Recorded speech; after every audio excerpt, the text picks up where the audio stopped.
The shrill wheeze broke through the evening calm of the city park, catching Zane Quinn's attention immediately. He spun around, his eyes locking on a woman doubled over on a bench, struggling for breath, her hand clutching desperately at her throat. Without hesitation, he grabbed his 6-year-old daughter's hand and rushed toward the stranger in distress. "Emma, stay right here," Zane instructed his daughter firmly, but gently, setting down the grocery bags they'd been carrying home from their budget shopping trip. The little girl nodded solemnly, her wide eyes fixed on the woman who seemed unable to breathe. Zane knelt before the woman, whose face was growing alarmingly pale. "Madam, are you having an asthma attack?" he asked urgently, noticing how she was gasping for air. The woman nodded frantically, her honey-brown eyes wide with panic.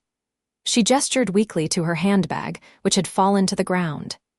"Inhaler?" Zane asked, already reaching for the expensive-looking leather bag. She nodded again, her perfectly manicured hand trembling as she tried to help him search. Zane dumped the contents carefully onto the bench beside her, noting absently the high-end makeup, a sleek electronic planner, and what looked like business cards spilling out.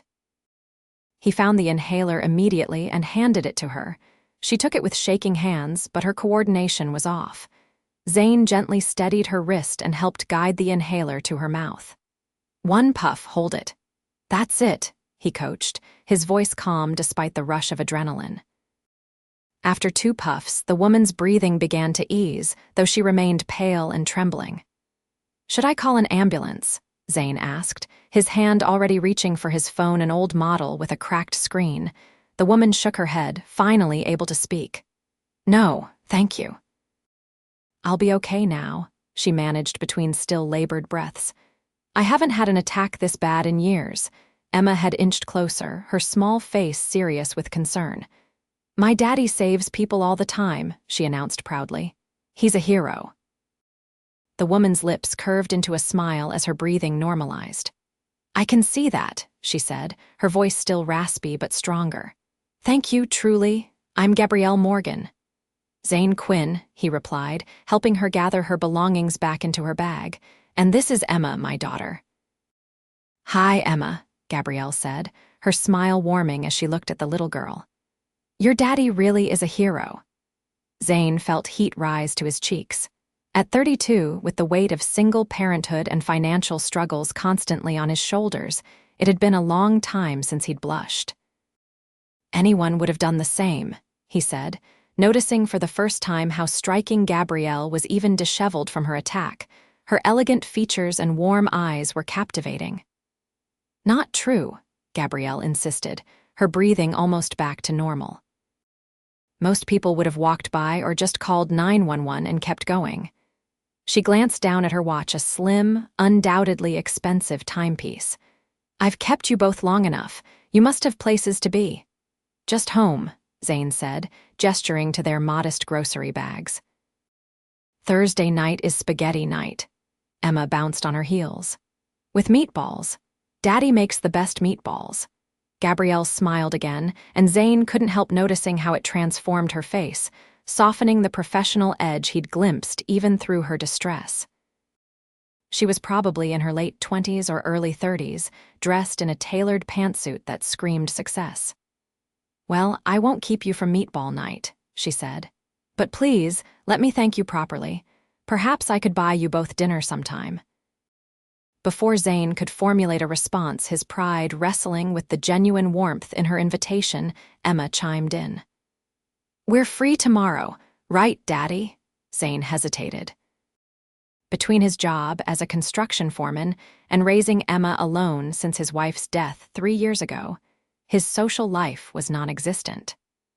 The last thing he needed was to get tangled up with someone who clearly moved in different circles. But the hopefulness in Emma's eyes and something indefinable in Gabrielle's gaze made him nod.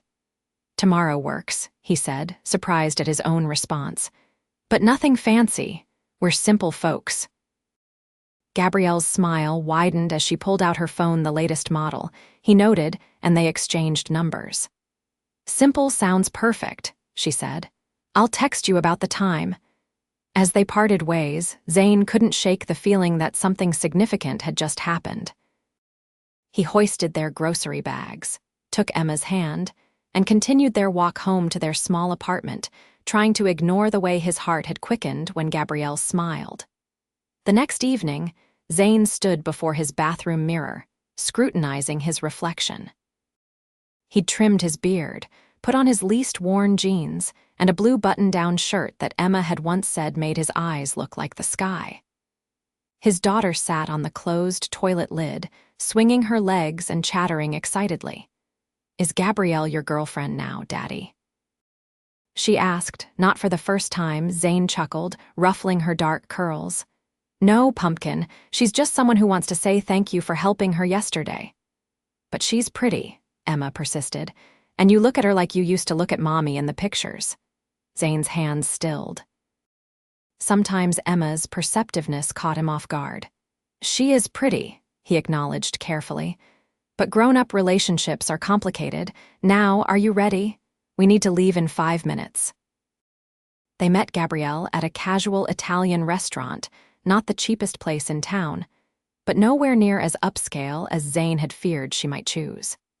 She was waiting outside, dressed down in jeans and a simple blouse, her hair loose around her shoulders instead of in yesterday's sleek updo. "You clean up nice," she said by way of greeting, her eyes taking in Zane's appearance with obvious appreciation. "So do you," he replied, surprised to find himself relaxing. "Though you looked pretty good even while having an asthma attack." Gabrielle laughed, a warm, genuine sound that made several heads turn. "That might be the strangest compliment I've ever received." Emma tugged at Gabrielle's hand. "Do you have asthma like my friend Lily? She has a special machine at home." As they were seated, Gabrielle answered Emma's questions about her asthma with patient detail, explaining how she usually managed it well, but sometimes, like yesterday, stress and unexpected factors could trigger an attack. "What were you doing in the park anyway?" Zane asked as they ordered. "If you don't mind me asking." Something flickered across Gabrielle's face. "Taking a shortcut, actually. I had a difficult meeting nearby and wanted some air before heading back to the office." Their conversation flowed easily through dinner, surprisingly so.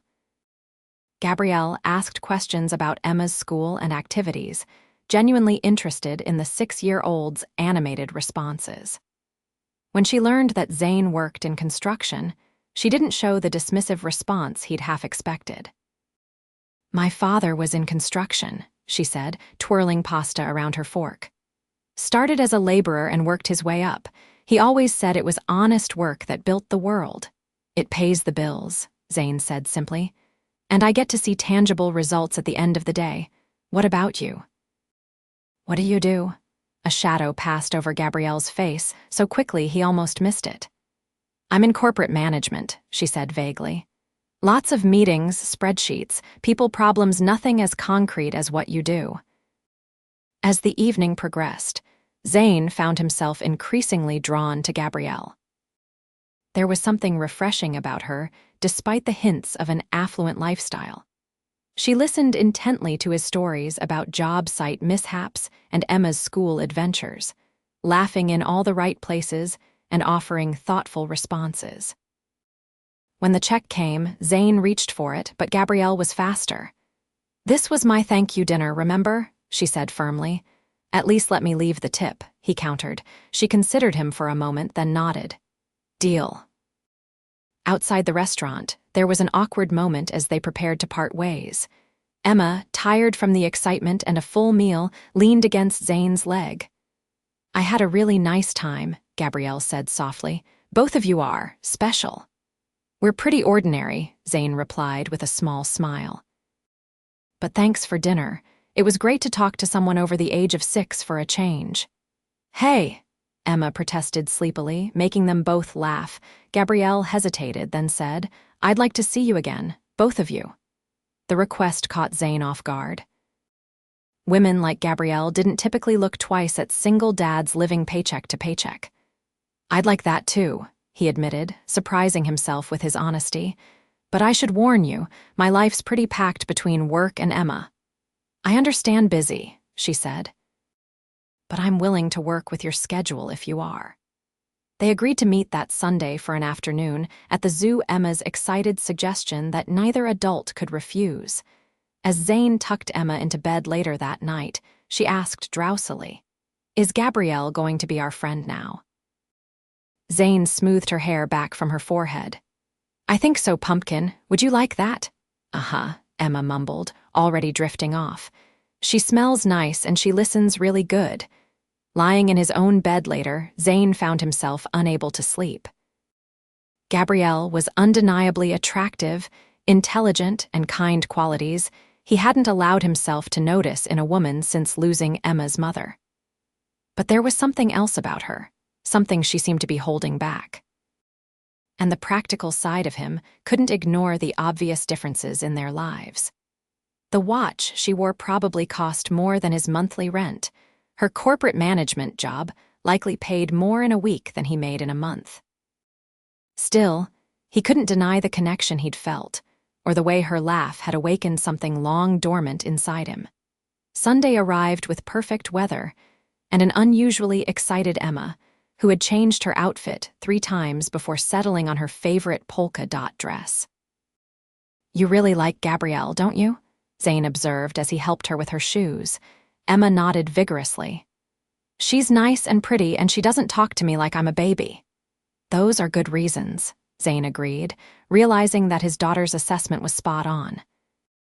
Gabrielle met them at the zoo entrance, casual in shorts and a t-shirt, looking younger and more carefree than she had before. She'd brought a backpack with snacks, extra sunscreen, and even a small stuffed elephant that she presented to Emma. "I heard the elephant exhibit is amazing here," she explained as Emma hugged the toy in delight. The day unfolded in a series of magical moments. Emma's excitement at each animal was contagious, and Zane found himself enjoying the zoo more than he had in years. Gabrielle seemed to know surprising facts about many of the animals, entertaining Emma with stories about elephant memory and giraffe sleeping habits.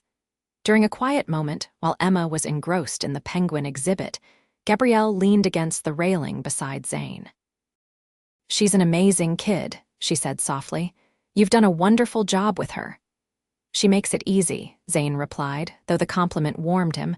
"Her mother would be proud of who she's becoming." Gabrielle's eyes softened. "Emma mentioned her mom was in heaven. I'm sorry for your loss." "It's been 3 years," Zane said, watching his daughter press her hands against the glass as a penguin swam by. "Cancer. Emma was only 3, but she remembers her." "That must have been incredibly difficult," Zane nodded, appreciating that she didn't offer empty platitudes. "It was. Still is sometimes, but we've found our rhythm." When Emma ran back to them, bubbling with penguin facts, the moment passed. But throughout the afternoon, Zane caught Gabrielle watching him with a thoughtful expression that made his pulse quicken. As the day wound down, Emma's energy finally flagged, and she fell asleep against Zane's shoulder as they walked toward the exit. "She's completely wiped out," Gabrielle observed with a smile. "Mission accomplished." "Thanks for today," Zane said quietly, shifting Emma's weight. "She hasn't had this much fun in a long time." Gabrielle hesitated, then reached out to brush a strand of hair from Emma's cheek. "Neither have I, actually," she admitted. "My life doesn't include many zoo days." "Too busy with all those corporate meetings?" Zane asked lightly. Something flickered in her eyes. Something like that. At his car, Zane carefully settled Emma into her booster seat, then turned to Gabrielle. "I'd invite you over for dinner, but I think she's done for the day." "Another time," Gabrielle said, and there was a question in her voice. "Definitely," Zane confirmed, feeling suddenly bold. "But next time I'm cooking." Her smile was radiant. "I'd like that." Before he could second-guess himself, Zane leaned forward and brushed his lips against her cheek. "Thank you for today," he said softly. Gabrielle's eyes widened slightly, and for a moment he thought he'd overstepped. Then she rose on her tiptoes and returned the gesture, her lips warm against his stubbled cheek. "Until next time," she whispered. Over the next few weeks, Gabrielle became a regular part of their lives. She joined them for spaghetti night, brought takeout on evenings when Zane was exhausted from work, and once surprised Emma by showing up at her school's art show when Zane was stuck at a job site. Yet there remained something mysterious about her. She took work calls in hushed tones, sometimes abruptly excused herself to respond to emails, and was vague about her office location. Zane noticed that she never invited them to her home, and while she mentioned colleagues and work challenges, she avoided specifics. None of that dampened the growing connection between them. Their first real kiss happened on his shabby couch after Emma had gone to bed, while a forgotten movie played in the background. Their hands had brushed reaching for popcorn, and the simple touch had ignited weeks of building tension. The kiss was tentative at first, then deepened with a hunger that surprised them both. "I've wanted to do that since the zoo," Gabrielle confessed breathlessly when they finally pulled apart. "I've wanted to do that since you had an asthma attack in the park," Zane admitted, making her laugh. As summer progressed, their relationship deepened. Gabrielle began staying for dinner most evenings she was free, helped Emma with her summer reading program, and even pitched in when Zane's ancient washing machine finally died, mysteriously producing the name of a repair person who fixed it for far less than a replacement would have cost. It was during a rare Saturday when Zane wasn't working that he began to put the pieces together. They were at a community fair, Emma running ahead to look at a face painting booth when a man in a business suit approached Gabrielle. "Miss Morgan," he exclaimed, looking surprised. "I didn't expect to see you here." Gabrielle tensed visibly. "Mr. Harrington, what a coincidence." The man glanced at Zane with poorly disguised curiosity. "I wanted to tell you the board was very impressed with your presentation yesterday. The proposed expansion is genius." "Thank you," Gabrielle said tightly. "I'll be in touch about next steps on Monday." After the man left, Zane raised an eyebrow. "Friend of yours." "Board member," Gabrielle said reluctantly. "From work." "Seems pretty impressed with you," Zane observed. "Just what kind of corporate management do you do?" Gabrielle sighed, watching Emma get a butterfly painted on her cheek. "It's complicated." "I'm a pretty smart guy," Zane said mildly. "Try me." She met his eyes, and for the first time, he saw genuine fear there. "I like what we have, Zane." "I like how you see me, how Emma sees me." Not as she broke off. "Not as what?" he pressed gently. Before she could answer, Emma bounded back, her face adorned with a colorful butterfly. "Look, Gabrielle, the lady said I look like a real fairy princess." The moment passed, but Zane's curiosity was piqued. That evening, after Gabrielle had gone home and Emma was asleep, he did something he'd never done before. He searched for Gabrielle Morgan online. The results made his stomach drop. Gabrielle Morgan, 31, CEO of Phoenix Innovations, a rapidly growing tech company specializing in sustainable energy solutions. Recent articles praised her visionary leadership, mentioned the company's impending expansion, and estimated its worth at over $2 billion. There were photos of Gabrielle in elegant business attire, speaking at conferences, accepting awards. She looked confident, powerful, a different person from the woman who laughed at Emma's jokes and helped him wash dishes in his tiny kitchen. Zane closed his laptop, his mind reeling. She hadn't just withheld information, she'd actively downplayed who she was. The thought stung more than he wanted to admit. When Gabrielle texted the next morning asking if she could come over that evening, Zane responded with a simple, "We need to talk." Her immediate, "I'll be there at 7, told him she understood what was coming. Emma was disappointed to learn she'd be spending the evening with Mrs. Patel next door, but the promise of her favorite movies and popcorn softened the blow. Gabrielle arrived precisely at 7, dressed simply in jeans and a blouse, her expression guarded. "You know, don't you?" she asked as soon as Zane closed the door behind her. "That you're the CEO of a billion-dollar company?" "Yeah, I figured it out," he said, gesturing for her to sit. "What I don't understand is why you kept it from me." Gabrielle sank onto the couch, her shoulders slumping.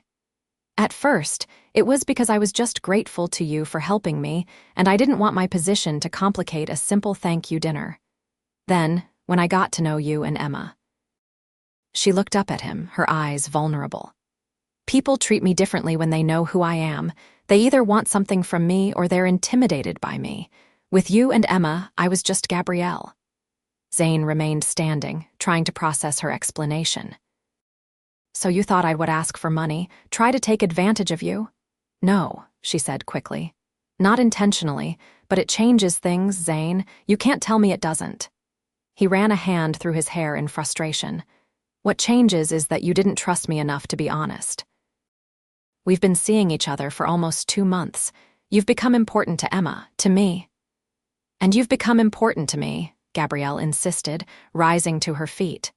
"More important than anyone has been in years. That's why I was afraid. My last relationship ended because he couldn't handle my success. He said he was fine with it until he wasn't, until his friends made comments about his sugar mama and his ego couldn't take it." Zane felt some of his anger deflate. "I'm not him." "I know that now," she said softly. "But I didn't want to risk losing what we were building. I was going to tell you soon, I promise." "Were you?" he challenged, "because it seems like you were pretty comfortable with the arrangement." Gabrielle paced the small living room. "It wasn't about comfort, it was about fear. For the first time in years, I met someone who saw me not my company, not my bank account, just me. Do you have any idea how rare that is? How precious?" Her words struck a chord. Zane had faced his own prejudices since becoming a single father, assumptions about his capabilities, his dedication to his job, his availability. People saw single dad before they saw him. "I understand wanting to be seen for who you are," he admitted, "but relationships need honesty, Gabrielle. Emma is already attached to you. He stopped, gathering his courage. "I'm falling in love with you, but I need to know I'm falling for the real you, not a carefully edited version." Gabrielle's eyes widened at his confession. "The woman you've been spending time with is the real me," she said earnestly. "The CEO, that's just my job. A big job, yes, with big responsibilities, but it's not who I am when I'm with you and Emma. That's the most authentic I've been in years." Zane closed the distance between them, taking her hands in his. "Then help me understand the whole you, because I want to, Gabrielle. I want to know everything, the corporate shark and the woman who knows random elephant facts and makes my daughter laugh." Tears glistened in her eyes. "I'm falling in love with you too," she whispered, "with both of you, and I'm terrified of messing it up." "Then don't," he said simply. "Be honest with me from now on, that's all I ask." She nodded, and he pulled her into his arms, feeling the tension gradually leave her body as she relaxed against him. That night marked a turning point. Over the next few weeks, Gabrielle opened up about her work, the pressure of leadership, the satisfaction of building something meaningful, the challenges of being a woman in a male-dominated industry. She showed Zane and Emma her sleek downtown apartment with its stunning city views, and introduced them to her world in careful, manageable pieces. In turn, Zane invited her deeper into their lives. She attended Emma's soccer games, helped with school projects, and became a fixture at their dinner table. When Emma had a nightmare, it was Gabrielle's name she called for alongside her father's. 4 months after their first meeting in the park, Zane invited Gabrielle to dinner at his apartment. She arrived to find the table set with candles, Emma conspicuously absent, and Zane more nervous than she'd ever seen him. "Where's Emma?" she asked, hanging up her coat. "Sleepover at her friend Lily's," Zane explained, taking her hand and leading her to the table. "I wanted tonight to be just us." The dinner was simple but perfect. Zane had prepared all her favorites, including a chocolate dessert that had her closing her eyes in bliss. "This is amazing," she said, savoring the last bite. "What's the occasion?" Zane took a deep breath. "The occasion is that I love you," he said, reaching across the table for her hand. "And Emma loves you, and I know this might seem fast, but when you know, you know." He slid from his chair and knelt beside her, producing a small velvet box from his pocket. "I can't offer you wealth or luxury," he said, his voice steady despite his racing heart. "But I can offer you a home where you'll always be seen for exactly who you are, and loved completely for it. Gabrielle's free hand flew to her mouth as he opened the box, revealing a simple but elegant ring with a small diamond. "Gabrielle Morgan, will you marry me?" Tears spilled down her cheeks as she nodded vigorously, too overcome to speak. Finally, she managed, "Yes, yes, 1,000 times yes." As he slipped the ring onto her finger, she laughed through her tears. "I can't believe you bought this, it must have cost." "Don't," he said gently, rising to kiss her. "It's not about the money, it never has been." "No," she agreed, wrapping her arms around his neck. "It's about family. And you and Emma are mine now." Their wedding 6 months later was a simple affair in the same park where they'd first met. Emma served as flower girl, beaming with pride as she watched her father marry the woman who had become her friend, confidante, and second mother. In her vows, Gabrielle thanked Zane for seeing her when she couldn't breathe, both literally during her asthma attack and figuratively in the high-pressure world she inhabited. Zane promised to always be her safe harbor, the place where she could simply be Gabrielle, not CEO Morgan. Life after marriage brought adjustments for everyone. They bought a comfortable house halfway between Zane's work sites and Gabrielle's office, nothing ostentatious, but with enough room for Emma to have the backyard she'd always wanted and a dedicated space for Gabrielle to work from home when possible. Zane continued his construction career, though Gabrielle's connections helped him secure a partnership in a growing, contracting firm where his expertise was valued. Emma thrived with the stability of their blended family, proudly telling anyone who would listen that her stepmom runs a whole company but still has time to braid my hair. A year after their wedding, as they celebrated Emma's 8th birthday in their backyard, Gabrielle pulled Zane aside, her eyes dancing with excitement. "I have a present for you too," she whispered, placing his hand on her still flat stomach. "Due in January." Zane's face transformed with wonder. "Really, are you sure?" she nodded, laughing as he lifted her off her feet in a jubilant embrace. "Careful, CEO or not, I still get morning sickness." As they rejoined the birthday celebration, Emma immediately noticed their barely contained excitement. "What's the secret?"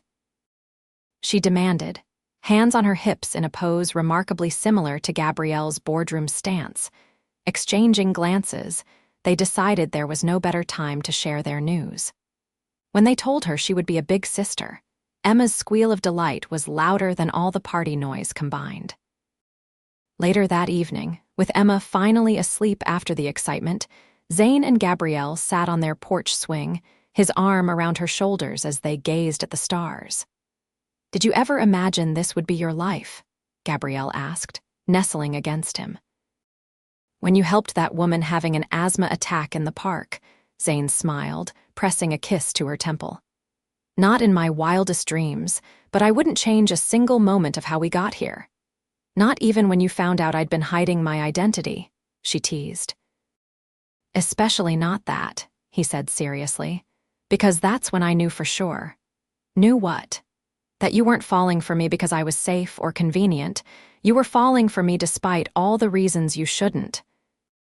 Gabrielle placed his hand on her stomach again, both of them imagining the life growing within. "Best asthma attack I ever had," she murmured. As the stars twinkled above them and the future stretched out before them bright with promise, rich with love, Zane couldn't help but marvel at how a simple act of kindness had changed everything. The struggling single dad and the powerful CEO had found in each other exactly what they both needed most. Someone who saw them clearly, loved them completely, and helped them breathe.